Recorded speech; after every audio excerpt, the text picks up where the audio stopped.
7100 এর বিশাল বড় battery, Snapdragon 8 Gen 5 এর মতো পাওয়ারফুল প্রসেসর এবং 2K 144 Hz ডিসপ্লে সহ এবার মোটরোলা তাদের ইট সিরিজের লেটেস্ট ফোন মোটরোলা ইট 70 ম্যাক্স ইন্ডিয়ান মার্কেটে রিলিজ করে দিয়েছে।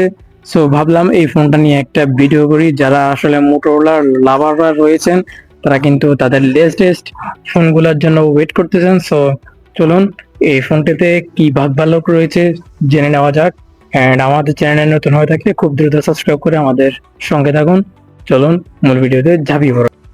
আসসালামু আলাইকুম, আমি ফাহিম চৌধুরী বরাবর মতো টেক ইন্টেলিজেন্স থেকে নতুন আরো একটি ভিডিও নিয়ে আপনাদের সামনে হাজির হয়েছি। আজকে কথা বলবো হচ্ছে মোটরোলা ইট 70 ম্যাক্স এই ফোনটা নিয়ে। সো এই ফোনটি ইন্ডিয়ান মার্কেটে রিলিজ হয়ে করে ফেলছে প্রায় বাংলাদেশি টাকায় 70-এর মতো।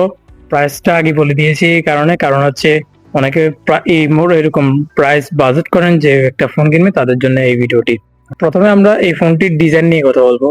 ডিজাইন একদম নতুন লেভেলের একটা ডিজাইন করছে মোটরোলা, কারণ এখানে এবার তারা একদম ফ্ল্যাট একটা ডিসপ্লে ইউজ করছে। ফ্ল্যাট একদম ব্যাক প্যানেলে গ্লাস এবং অ্যালুমিনিয়াম ফ্রেমে এই ফোনটি ডিজাইন করছে তারা। অ্যান্ড এখানে এই ক্যামেরা মডিউলটা কিন্তু আগের মতোই তারা রেখেছে। সো মোটামুটি একটা নতুন ডিজাইন নিয়ে তারা হাজির হয়েছে। ডিসপ্লে হিসেবে রয়েছে 6.8 ইঞ্চির একটা 2K অ্যামোলেড প্যানেল, যেটাতে 144 Hz রিফ্রেশ রেট পেয়ে যাব আমরা। সো এই ডিসপ্লেটাতে পিক ব্রাইটনেস হিসেবে পেয়ে যাব 7000 পিক ব্রাইটনেস এবং HBM পেয়ে যাব 2100 পর্যন্ত নেট। সো আমরা এই ডিসপ্লেটা দিয়ে মোটামুটি দিনের আলোতে খুব ভালোভাবে এই ফোনটি ইউজ করতে পারবো। যথেষ্ট আলো দেওয়ার চেষ্টা করবে এই ডিসপ্লেটি আমাদেরকে। সো ডিসপ্লেটা হচ্ছে একদম ফ্ল্যাট ডিসপ্লে। আর এখানে সিকিউরিটি প্যাচ হিসেবে রয়েছে একদম নিচের দিকে একটা ডিসপ্লে ফিঙ্গারপ্রিন্ট। সো আমরা ফোনটি আনলক করতে পারবো এই ডিসপ্লে ফিঙ্গারটা দিয়ে, যদিও ফিঙ্গারপ্রিন্টার পজিশন একদম নিচে দেওয়া হয়েছে। সো কয়েকবার ইউজ করলে এই ফোনটি হাতে একদম চলে আসবে। এরপর রয়েছে এটার পাওয়ারফুল প্রসেসর নিয়ে কথা বলবো। এই প্রসেসরটা এই প্রাইস রেঞ্জে কিন্তু অনেক কম হয়ে গেছে। আপনারা তো জানেনই স্মার্টফোনে এখন র্যাম এবং স্টোরেজের দাম অনেক বেড়ে গেছে। সো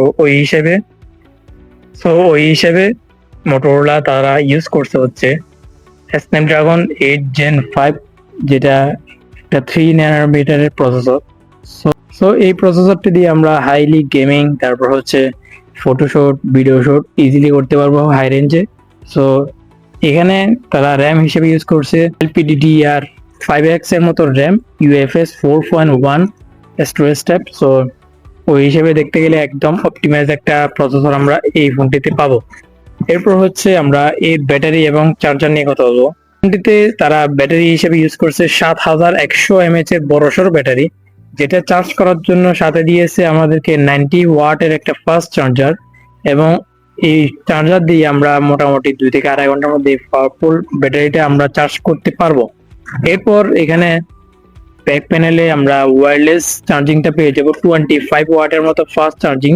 সো এখান থেকে আমরা রিভার্স চার্জিংও নিতে পারবো অন্যান্য ডিভাইসে। সো এই ফোনটা আমাদের চার্জিং এর দিক দিয়ে কোনো হতাশা করবে না।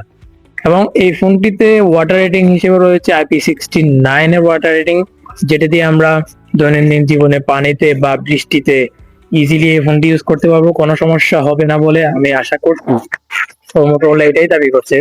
আর এই ফোনটি আউট অফ দ্য বক্স আমরা UI পেয়ে যাবো Android 16-এ। সো মোটরোলা নিজস্ব OS রয়েছে এই ফোনটিতে।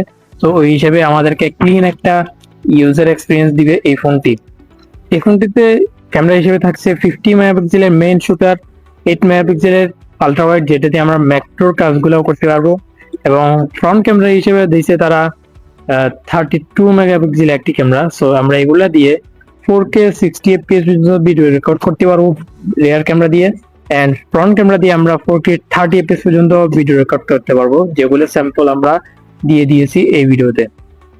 তো আমরা কিছু ফটোশুট করছি। সো আমরা ডাইনামিক রেঞ্জটা, তারপরে এক্সপোজার, তারপর হচ্ছে এখানে শ্যাডো, হাইলাইটস, এগুলা খুব ভালোভাবে কম্পারিজন করতে পারছে এই মোটর ডিভাইসটি।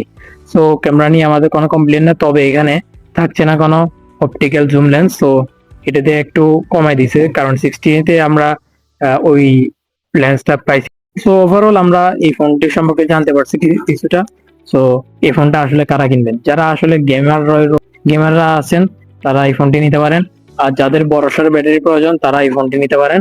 ক্যামেরার জন্য তেমন একটা ভালো না হলেও ইউজফুল একটা ক্যামেরা ইউজ করছে মোটো এই ডিভাইসটিতে। এই ডিভাইসটির অনেক এআই ফিচার্স রয়েছে, তারপর হচ্ছে অনেক একটা অপটিমাইজ ইউআই ইউজ করছে। সো এই ফোনটা আসলে যারা নিতে যাচ্ছেন তারা আসলে নিতে পারেন। ডিসপ্লেটা অনেক ভালো।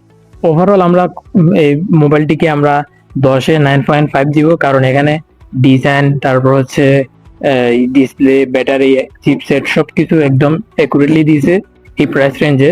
যদিও প্রাইস রেঞ্জে একটু বেশি হয়ে গেছে, সো এই প্রাইস রেঞ্জে আমরা কিন্তু অন্যান্য কোম্পানির গুলা আরো ভালো ভালো ফোন পেয়ে যাব। সো ওভারঅল যারা মোটর লাভার আছেন তারা এই ফোনটা নিতে পারেন। সো আজকের মতো বিদায় নিচ্ছি। ভিডিও ভালো লাগলে